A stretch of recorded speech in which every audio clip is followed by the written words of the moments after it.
Rismon kembali geruduk UGM karena dijanjikan akan diberikan video lengkap saat dirinya ke sana, tetapi lagi-lagi ditinggal. Dia, Roy Suryo, dan Dr. Tifa incar dengan pasal kebohongan publik.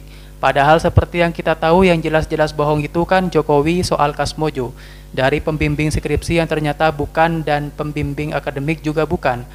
Kalau tentang ijazah palsu yang disampaikan Rismon kan masih bisa diperdebatkan, tetapi kalau pengajuan Kasmojo dan udah jelas ada kebohongan, pembohongan bidik orang untuk kena pasal kebohongan, agak janggal ya.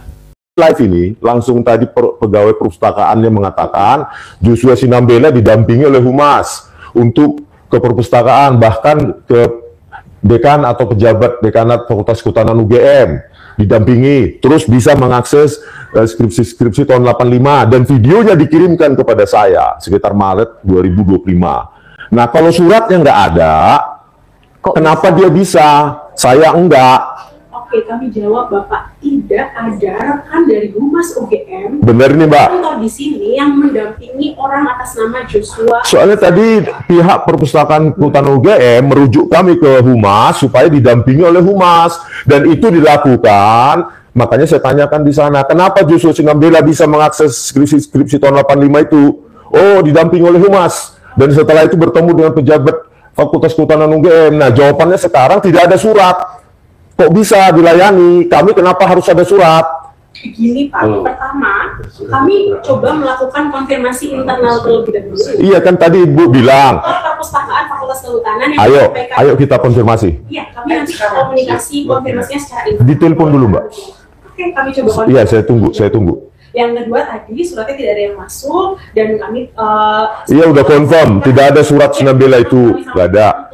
Makanya saya bilang kenapa Sinambela bisa tanpa surat, saya nggak bisa. Kalau birokrasinya ketat dan berlaku untuk semua orang. Memang berlaku untuk semua orang kan. Kenapa Joshua bisa? Pertama saya mohon untuk live dimatikan. Sudah dimatikan apa belum? Gimana? Matikan? Enggak, itu jawabannya gampang sekali. Itu loh Bu. Pertama tidak memberikan jawaban, tapi live ini dilakukan di ruangan kami, Bapak. Ini ruangan rakyat ini. Rakyat ini. Di DPR aja boleh loh live. Ini di biaya rakyat nggak ini? Ini sofa ini di biaya rakyat ini, bukan punya Mbak ini, bukan punya Ibu. Loh, kenapa ini nggak boleh di live ini? Ini milik rakyat ini, dibeli oleh. Kami mohon dengan segala. Iya, tadi kan alasannya ini milik kami. Gini, sofa ini properti kami, ini milik rakyat ini. Mbak, apakah dengan kita mematikan live, Mbak akan memberikan jawaban yang kita tidak boleh publikasi? Pertama, tidak ada jawaban yang akan kami berikan tanpa ada arahan atau enggak kan Ibu koordinator kebetulan ada di sini. 5 menit aja Bu. Ini dimaksudkan apa enggak? Tidak, ini itu sudah dijadwalkan. Ada agenda, tapi kan ada di sini kan. 5 menit aja Mbak. Supaya saya bisa puas. Langsung, Bapak. Sampai jam berapa kami tunggu? Kami juga masih menunggu informasi lebih lanjut, tapi seperti yang tadi kami sampaikan. Hari-hari belakangan ini, Rismon CS, Roy Suryo, dibidik dengan pasal menyebarkan berita bohong. Yaitu pasal 28 ayat 3 Undang-Undang nomor 1 tahun 2024. Itu Undang-Undang ITE perubahan yang kedua atau ketiga. Dan cukup aneh. Kenapa? Karena kan tidak jelas di mana kebohongan Rismon Sianipar, di mana kebohongan Roy Suryo, di mana kebohongan Tifauzat Yasuma. Masih debatable. Kalau perkaranya mereka mengatakan ijazah Jokowi itu palsu misalnya, let's say kita ambil a single message from them, maka kan itu kan masih sesuatu yang justru masih diperdebatkan. Apakah ijazah Jokowi asli atau palsu? Tetapi soal Kasmojo ini, saya kadang-kadang menyikatnya kalau selalu memuja Jokowi begitu ya. Ini kan ceto welo-welo kata orang Jawa, ini bohong. Temuan Beton itu sudah sampai tahap kalau kejahatan ya, modus operandi. Beton sudah bicara, ditusuk. Yang nusuk itu. Harusnya kan dikejar ini. Berapa saksi yang dipanggil untuk kasus ijazah Jokowi? Berapa ahli yang sudah dipanggil untuk kasus ijazah Jokowi? Kan nggak ada.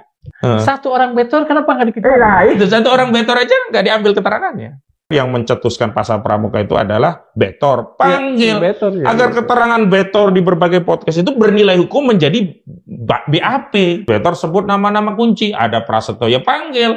Ada Andi Wijoyanto ya panggil. Terutama ada Widodo sama Dani panggil. Yang dimaksud ijazah Jokowi itu adalah ya sama dengan yang beredar itu. Kalau itu muncul dari dia kasih tahu, habis dia. Ada intensi dan atensi dalam kasus ini. Intensinya apa? Intensi untuk mengarahkan para pengkritik ini masuk bui atau mengkriminalisasi, ya kan? Atensinya apa? Atensi dari pihak pemesan itu agar apa?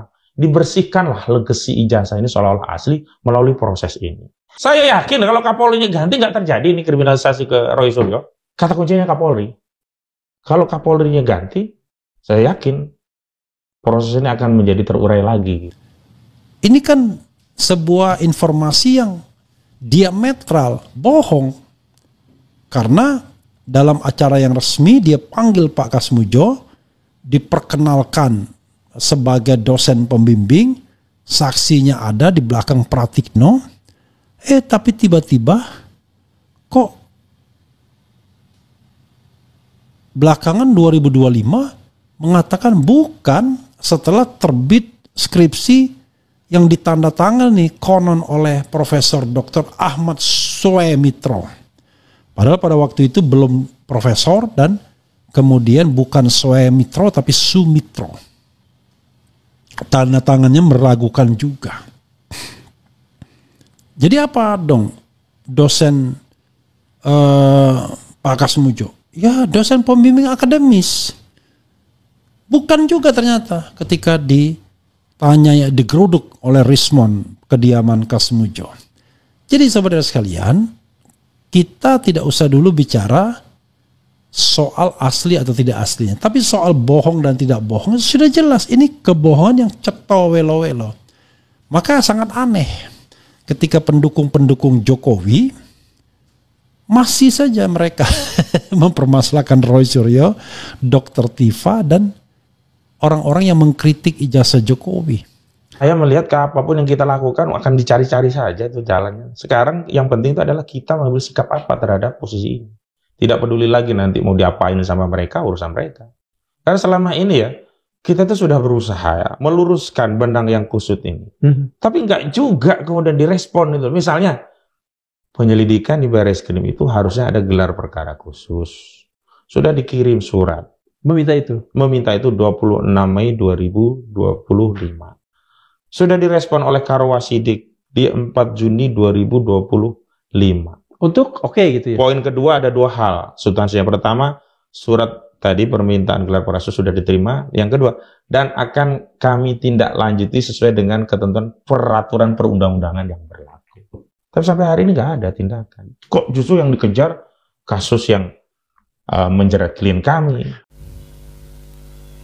2 jam menunggu rektor tak datang, fakta ini yang dibawa Rismond dari UGM. Rismond Sianipar mengaku gagal bertemu dengan rektor Prof. Ova Emilia dan wakil rektor bidang kemahasiswaan, pengabdian kepala masyarakat dan alumni Prof. Wening Usdasmon. Hal ini diungkapkan Respon setelah menunggu sekitar 2 jam di Universitas Gadjah Mada UGM pada hari Jumat. Bukan hanya pejabat tertinggi di kampus, kata Rismond, koordinator Humas UGM pun disebut sedang tidak berada di kantornya karena menunggu selama 2 jam dan tidak ada tanda-tanda kehadiran rektor maupun WR di kampus. Rismond memilih untuk mencari fakta baru. Fakta digital forensik. Pakar digital forensik ini mengatakan dirinya sempat mengunjungi perpustakaan Fakultas Kehutanan UGM. Ia mencari informasi lebih dalam terkait skripsi alumni 1985. Sebelumnya diberitakan pakar digital forensik Rismond Hasiholan Sianipar tidak berhenti mencari kebenaran terkait ijazah Presiden ke-7 Indonesia Jokowi. Meskipun telah ada penegasan dan Barreskrim Polri bahwa ijazah Jokowi asli dan betul-betul lulusan Universitas Gadjah Mada, Rismond masih ragu.